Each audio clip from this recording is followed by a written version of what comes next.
আচ্ছা, তোমাদের মন খারাপ হলে তোমরা কি করো? এই জানো, আমার কিন্তু মন খারাপের ওষুধ একটাই, পাহাড়। মন খারাপ হলেই ছুটতে চলে যায় পাহাড়ি কোনো অজানা গ্রামে, চুপচাপ বসে থাকি, কথা বলি দূরের ওই পাহাড়টার সাথে। এই যেমন গত সপ্তাহে গিয়েছিলাম উত্তরবঙ্গের 3টি এরকম অজানা গ্রামে, আর তারই একটা সন্ধান দেব আজ। নিয়ে যাব তোমাদের ফুলের গ্রামে। তবে আমার মতে এই জায়গা সকলের জন্য একেবারেই নয়, কারণ যারা পাহাড়কে চিনতে চান, যারা অব্যেট অজানা গ্রামে গিয়ে সেখানকার শান্ত পরিবেশকে অনুভব করতে চান, আজকের এই ফুলের গ্রাম তাদের জন্যই। আর যদি বলি, এমন সুন্দর একটা গ্রামে থাকবেন একেবারে পাহাড় চূড়োয়, যার সামনে রয়েছে 360 একটা দুর্দান্ত ভিউ। মেঘলা দিনে রয়েছে অগণিত মেঘের ভারী মিষ্টি খেলা, আবার পরিষ্কার আকাশে ঝকঝক করবে শ্বেতকন্যা কাঞ্চনজঙ্ঘা, আবার সঙ্গে রয়েছে বাড়ির মতন স্বাদের বাঙালি খাওয়া দাওয়া। তাহলে মন্দ হবে কি? নাকি মন খারাপ ঘুচে যাবে এক নিমেষেই? সব মিলিয়ে কালিম্পংয়ের একটা মিষ্টি গ্রামের গল্প শোনাবো আজ তোমাদের, যা হতে পারে আপনার আগামী উত্তরবঙ্গ সফরের প্রথম চয়েস।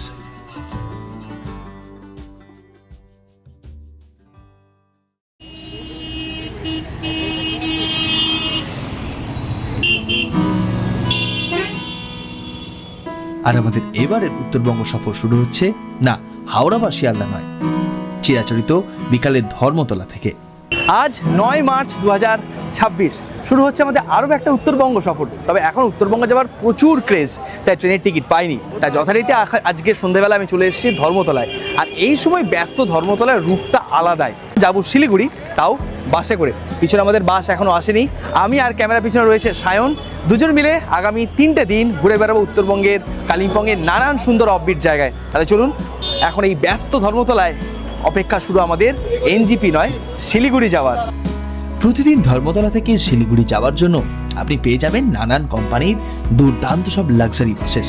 তবে এইবার আমরা শিলিগুড়ি যাচ্ছি ড্রিম ক্রুজারের সাথে, তাদের রাত 8:20 বাসে চেপে। এক্সটেরিয়রের সাথে সাথে বাসের ইন্টেরিয়ারও দুর্দান্ত সুন্দর, তার সাথে কমফোর্টটাও বেশ ভালো। আর এন্টারটেনমেন্টের জন্য ব্যবস্থা রয়েছে দারুণ, রয়েছে টিভিও। সময় হতেই বাস ছেড়ে দিল। ব্যস্ত কলকাতা শহরের মধ্যে দিয়েই আমরা রওনা দিলাম শিলিগুড়ির পথে। একদিকে বাস হোস্টেস তো রয়েছেই, সাথে বাস ছাড়ার সঙ্গে সঙ্গে এই দেওয়া হলো জল, এমনকি সন্ধ্যা স্ন্যাক্স। আয়োজন খুবই ভালো। শিয়ালদা চত্বর ছাড়লাম, আর এখন দিয়ে গেছে, আর এতক্ষণে আমাদের সার্ভ করা হলো রাতের ডিনার। এই গাড়িতে আসার আরেকটা সুবিধা কি জানেন? কেন এই গাড়ি বুক করেছি? প্রথম, এই গাড়িতে রয়েছে টয়লেট, একটা বড় সমস্যার সমাধান। দ্বিতীয়, এখানে সন্ধ্যা স্ন্যাক্স বলুন বা রাতের হালকা ডিনার, নন ভেজ ভেজ দুটোই আপনি পাবেন। তার সাথে একটা মাজা রয়েছে, একটা কেক রয়েছে, আর জলের বোতল গাড়ি ছাড়ার সাথে সাথে আপনাদের দিয়ে যাচ্ছে। এছাড়া গাড়িতে যেটা রয়েছে সেটা হচ্ছে টিভি রয়েছে, এমনকি এখানে যদি আপনি হেডফোনে শুনতে চান সেই হেডফোনের ব্যবস্থাও রয়েছে। আয়োজন কিন্তু দুর্দান্ত। দেবরায়, তোর বোধহয় শিলিগুড়ি যাওয়া বাসেই প্রথম নাকি? কেমন লাগছে? মানে খুবই ভালো লাগছে। মানে এরকম যে আইটেম, মানে জিনিসপত্রগুলো রয়েছে, আমি তোমাদের এক্সপেক্ট করি। সত্যি তাই, মানে একদম লাক্সারি আয়োজন। এখন এত বাস বেরিয়ে গিয়েছে যে ট্রেনের টিকিট না পেলেও নর্থ বেঙ্গল যাওয়া কিন্তু আটকাবে না, মানে পাহাড় যাওয়া আটকাবে না এই বাসের এই এত রমরমাতে। খুব ভালো। আপনারা যে কোনো কোম্পানির যে কোনো অপারেটরের বাস নিতে পারেন, এখন দুর্দান্ত সব অপারেটরের বাস রয়েছে। বাট আমরা যারা যাচ্ছি এটা আমাদের প্রথম এক্সপিরিয়েন্স এই ড্রিম ক্রুজারের সাথে, দুর্দান্ত।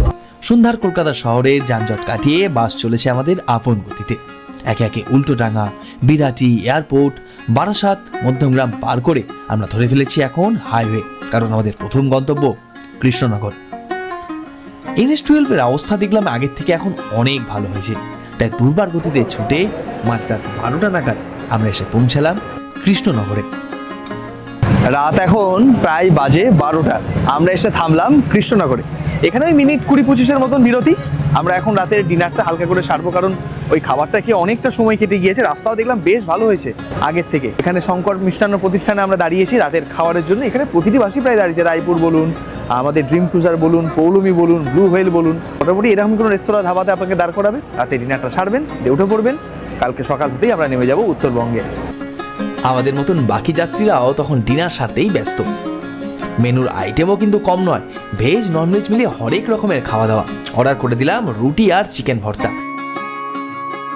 এই জন্য আমার দেবরায়কে এত ভালো লাগে, কেন জানেন? এখানে অর্ডার দিয়েছি রুটি আর চিকেন ভর্তা, তার সাথে বললাম তুই তোর পছন্দের মতো যা মিষ্টি পারিস নিয়ে আয়, কারণ এই রুটি রাতের খাবারের শেষে একটু মিষ্টি না হলে আবার ভালো লাগে না। ও যে সন্দেশটা নিয়ে এসছে সেটা আবার বেশ ভালো, বেশ। এই যে স্যার, থ্যাংক ইউ। এই হচ্ছে আমাদের রাতের খাবার, তার সঙ্গে এই হচ্ছে সন্দেশ। রুটি আর চিকেন ভর্তা দিয়ে দুজন মিলে জমিয়ে সেরে ফেললাম ডিনার। তারপরে আর কি, উঠে পড়লাম বাসে। এখন সারা রাত দুর্বার গতিতে ছুটবে আমাদের এই বাস। পরদিন সকালে ঘুমটা যখন ভাঙলো, জানলার পর্দাটা সরিয়ে বাইরে দেখি, তখন আমাদের বাস ছুটছে চা বাগানের পাশ দিয়ে।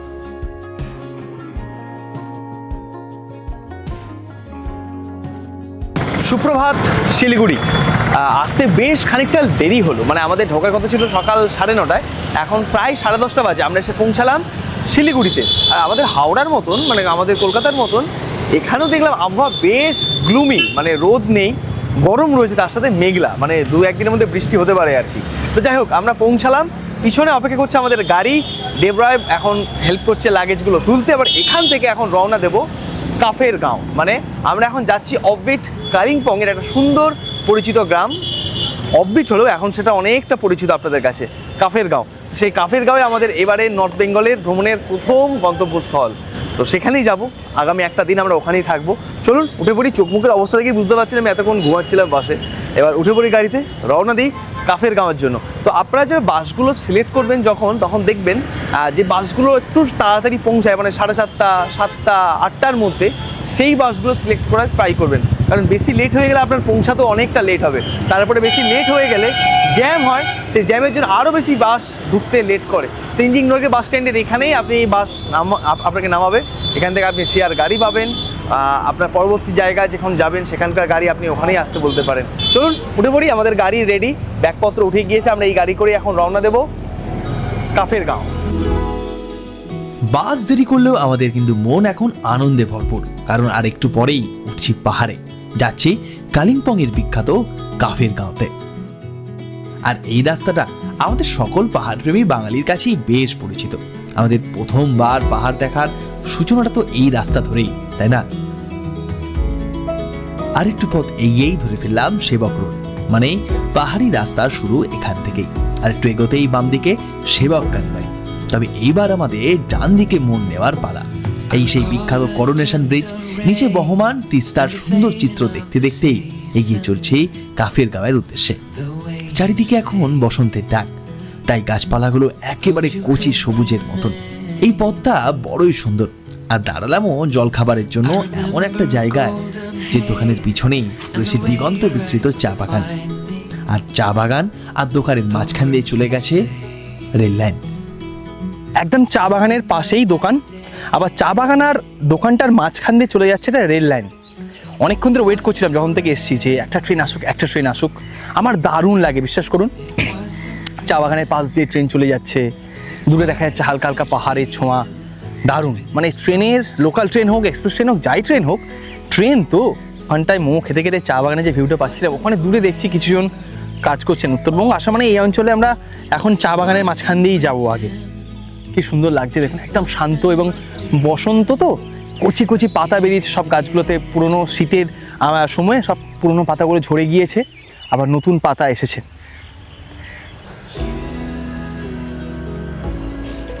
আজকে আমাদের জলখাবারের আইটেম মোমো। পাহাড়ে আসলে এটা আমার মাস্ট চাই। তারপরে শুরু হলো আবারও যাত্রার প্রথম অংশ সবুজ চা বাগানের মধ্য দিয়ে হলেও তারপরে ধরে ফেললাম পাহাড়ি রাস্তা। ওই যে নিচে দূরে দেখা যায় ডুয়ার্সের বিস্তীর্ণ অঞ্চল। আর এই হলো বাগড়াকোটের সেই বিখ্যাত লুপ ব্রিজ। ব্রিজটি তৈরি হওয়ার পর এই রাস্তা দিয়ে আমার এবার প্রথমবারের মতন আসা, তাই বেশ দুর্দান্ত লাগছিল দেখতে ব্রিজটাকে। আমরা এবার এই কাফের গাঁও বা কালিম্পং যাচ্ছি যে পথ দিয়ে, সেটা আমার কাছে একেবারে নতুন। তার কারণ ম্যাক্সিমাম সময় গরু বাথান দিয়ে গিয়েছি, বাট এইবারে আমরা সেই বিখ্যাত, যেটা খুব রিসেন্টলি ট্রেন্ডিংয়ে ছিল, ওই বাগড়াকোটের লুপ ব্রিজ, সেই লুপ ব্রিজের উপর দিয়ে আমরা যাচ্ছি। এটার সময়টা অনেকটা কম লাগার, দেখতেও কি সুন্দর, মানে পুরো হচ্ছে শূন্যে আমরা ভেসে ভেসে উঠছি, দারুণ লাগছে। দেখুন সামনেটা দেখুন, আমরা একের পর এক লুপ পার করে করে উপরে উঠলাম নিচ থেকে, এবং এখানে দারুণ সুন্দর নিচে দেখা যাচ্ছে ওই দিকটাতে। আজকে ওয়েদার যদিও একটু গ্লুমি, তৎসত্ত্বেও মানে নিচেই দেখা যাচ্ছে তিস্তা নদী, দূরে ডুয়ার্সের অঞ্চল। এই পথেই কিছু দূর এগোতেই আমরা এসে পৌঁছালাম মেঘেদের রাজ্যে।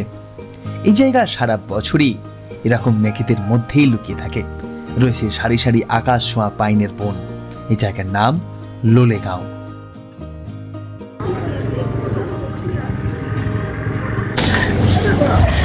আমরা এখন যে জায়গায় দাঁড়িয়ে রয়েছি সেই জায়গা মারাত্মক ঠান্ডা। মানে যখন আমরা ধীরে ধীরে উপরে উঠছি মনে হচ্ছে যেন মেঘেদের রাজ্যে পৌঁছাচ্ছি। বলুন তো এটা কোন জায়গা?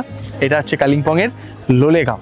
লোলেগাঁও এমন একটা জায়গা যেখানে সারা বছরই, যেহেতু পাইন গাছে ঘেরা একটা জায়গা, লোলেগাঁও, লাভা, ঋষভ, এই সমস্ত জায়গাতে সারা বছরই বেশ ভালো রকম ঠান্ডা থাকে।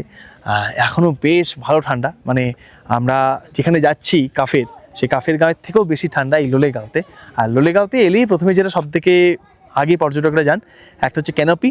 তবে সেই কাঠের ব্রিজটা গিয়েছে ভেঙে, আর ওখানে নিচে অনেকটা নিচে নেমে যেতে হয় এবং জোঁকের উৎপাতও বেশ কিছুটা থাকে। তো সেখানে না দাঁড়িয়ে আর একটু এগিয়ে এলাম, এগিয়ে আসতেই বুদ্ধ পার্ক। তবে আমার অভিজ্ঞতার থেকেও দেবরার অভিজ্ঞতা আপনাদের কাজে লাগবে। তার কারণ হচ্ছে ওই এই অঞ্চলে প্রথমবার এই যে লোলেগাঁও কাফের এই রিজিয়নে আমরা এখন রয়েছি। এখানে টিকিট রয়েছে 20 টাকা করে। দেবরায়, কেমন লাগছে লোলেগাঁও? কালিম্পংয়ে তুই প্রথমবার না? অবশ্যই। দার্জিলিং গেছিস? দার্জিলিংও যাসনি? কেমন লাগছে এই জায়গাটা? খুবই ভালো লাগছে, মানে ঠান্ডা ঠান্ডা পরিবেশ। শিলিগুড়ি থেকে আসলাম, হঠাৎ ওয়েদারটা চেঞ্জ হয়ে গেল। হ্যাঁ, তবে দেখা যাক কাঞ্চনজঙ্ঘা দেখা যায় কিনা। কাঞ্চনজঙ্ঘা দেখতে আমরা যে জায়গায় যাচ্ছি অ্যাকচুয়ালি ওখান থেকে দারুণ সুন্দর কাঞ্চনজঙ্ঘার ভিউ পাওয়া যায়, কিন্তু লাস্ট 2-3 দিন 4 দিনে ওয়েদারটা এমনই, কাঞ্চনজঙ্ঘা দেখাতে এবার পারবো না। বাট তোকে কথা দিলাম পরে একবার নিয়ে আসবো যেখানে শুধু কাঞ্চনজঙ্ঘাই তোকে দেখাবো।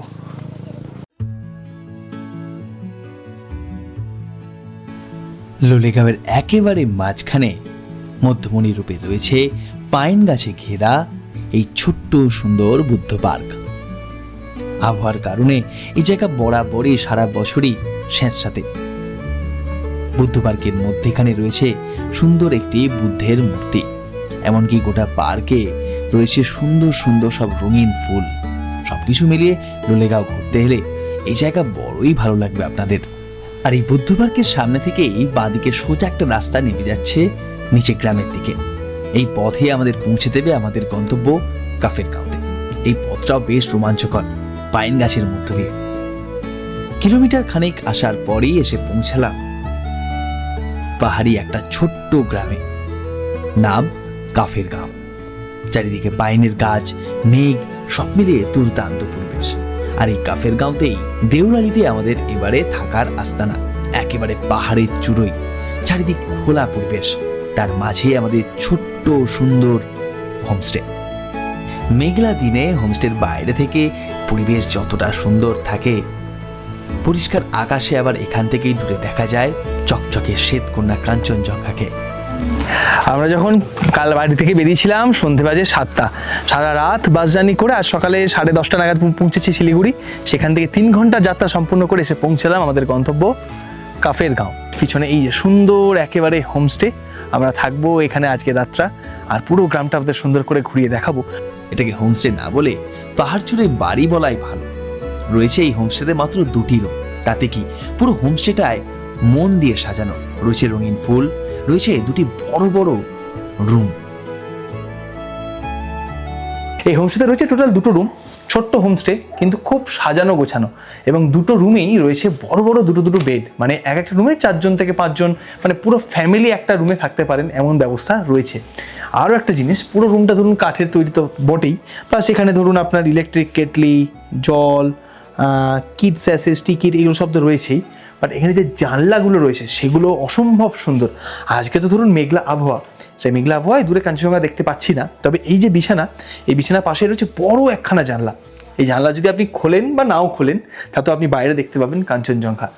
তো এই রুমটা খুব সুন্দর, একেবারে বড় সড়ো, এবং তার সাথে রয়েছে অ্যাটাচড বাথরুম। মানে আমার মনে হয় যদি আপনি অফবিট পাহাড়ি কোনো গ্রামে আসেন তাহলে এইরকমই কোনো জায়গায় থাকা উচিত। আপনি আসবেন অফবিটে, থাকতে চাইবেন একটা বিশাল লাক্সারিয়াস প্রপার্টিতে, তাহলে কিন্তু আমার মনে হয় এই জায়গায় আসা আপনার উচিত নয়। কারণ এই জায়গাগুলোকে আপনি যতটা এখানকার নেচারকে, প্রকৃতিকে এনজয় করবেন ততটাই আপনি মানে আপনার ওই কাজের ব্যস্ততা, পারিপার্শ্বিক ঝামেলা, সেখান থেকে আপনি আরাম পাবেন।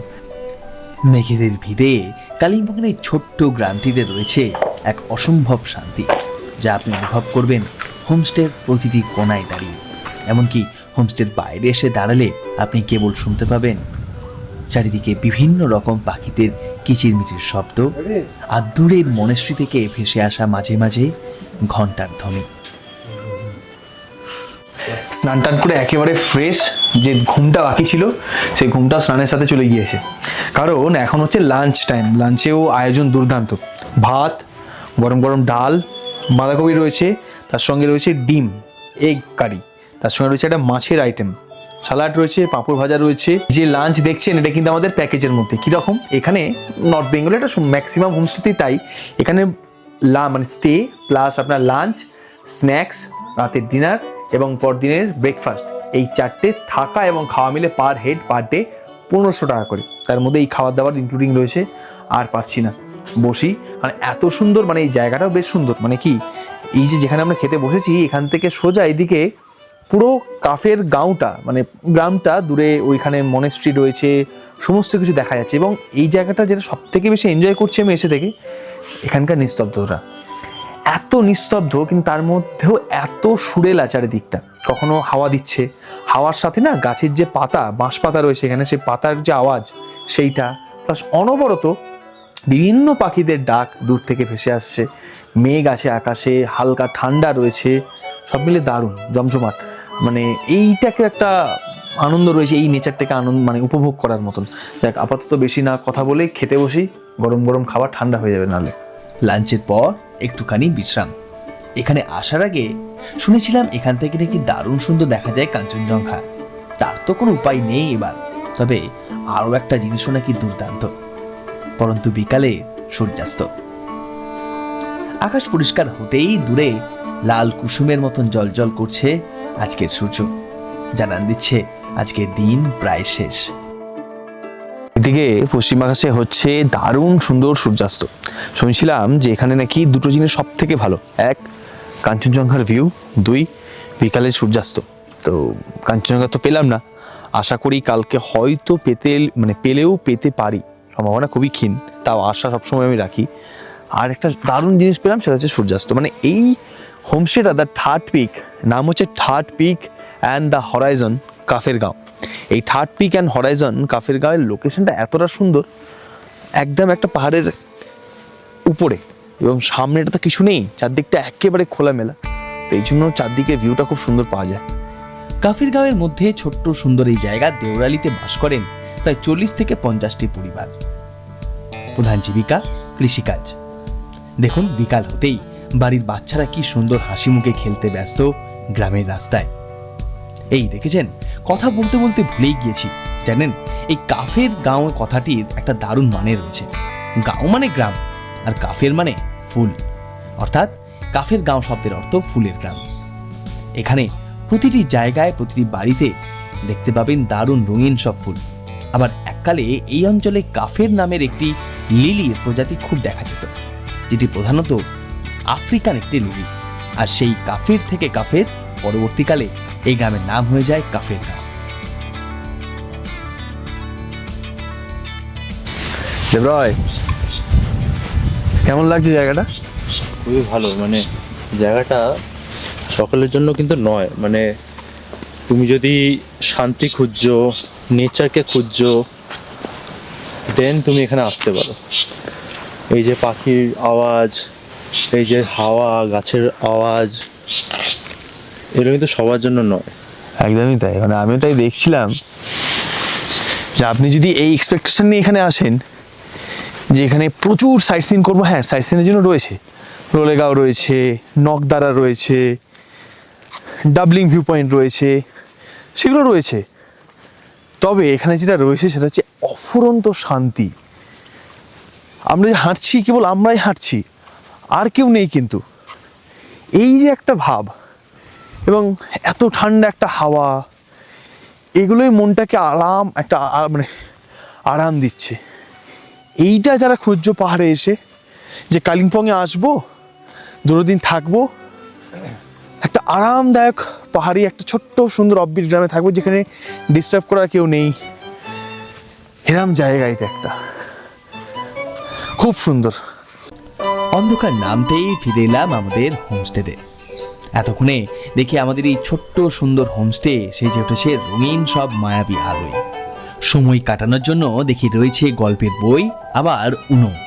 আর ঘরে ঢুকতেই চলে এলো আমাদের জন্য গরম গরম সন্ধ্যার স্ন্যাক্স।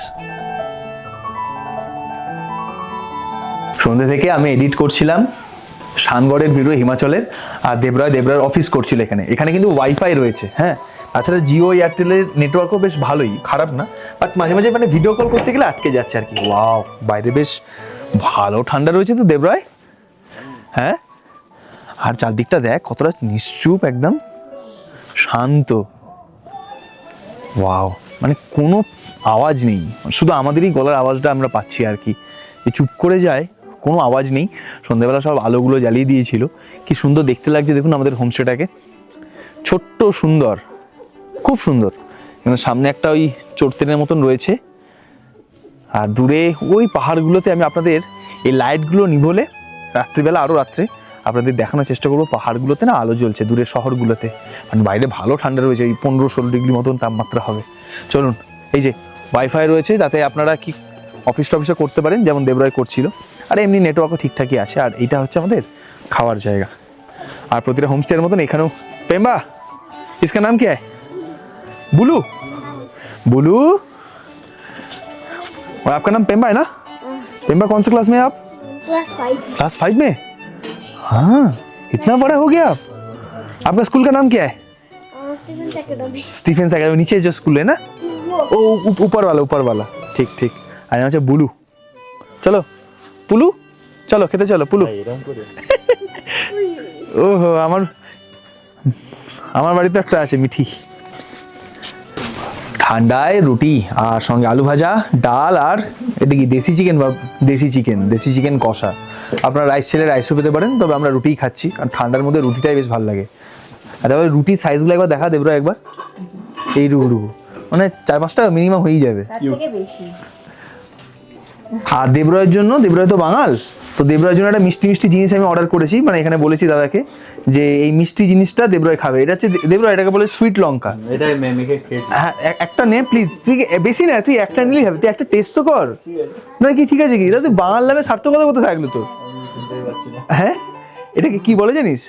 দেখ, আপনারা অনেকেই জানে এটাকে বলা হচ্ছে ডাল্লে, এবং ডাল্লেটা মোটেও ভালো জিনিস নয়, মানে আমাদের শরীরে পক্ষে। মত ডাললে इसके एकदम मत डालले, ठीक है, ओनली डालले, नो डालले।